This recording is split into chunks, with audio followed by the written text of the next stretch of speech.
No reasonable person can deny that Dr. Harmon's was a difficult situation, an impossible situation. But we're not here today to second guess what he didn't do or should have done. We're here because of what he actually did. Imagine thinking, oh my God, my child might commit mass murder. What would you do? I've never seen anything quite like this particular episode of television. What do you do when there's nothing you can do?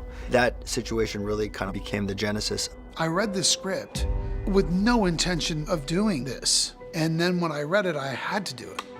Howard has just told this story in all its shades of gray. I just got to explore that, I think, intimately and powerfully, and I think humanly. And I think as human beings, we have a tendency towards denial. Every time you decide to pay attention to him, you start to catastrophize. Well, every time you make excuses and point fingers at everyone else. We all wonder, why didn't the parents see it? When you're living through it, you don't see it. It's very difficult for anybody to really understand where that is coming from. You really realize how sometimes we see just what we want to see.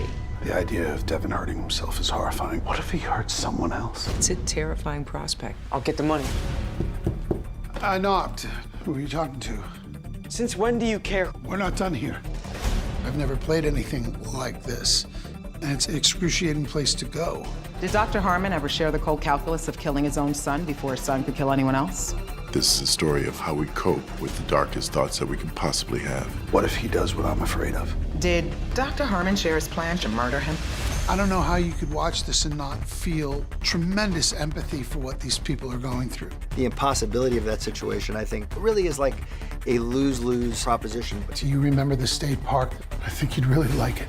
And you're gonna say, well, what would I do and how could I prevent this? And if I'm gonna play that game, I would try to connect in any way that I could.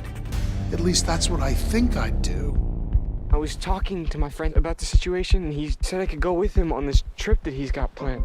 That's what the money's for. This is one of those things that unless you go through it, I don't think it's possible for you to really know what you do. They've got them down there right now. Park here and come with me.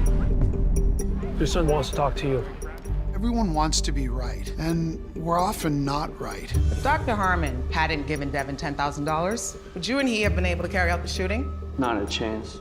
It's a giant what if, but very timely and very relevant. You want to reach people, and this piece of material reached me. And I thought, this is something that could stir people, move them, and get them talking.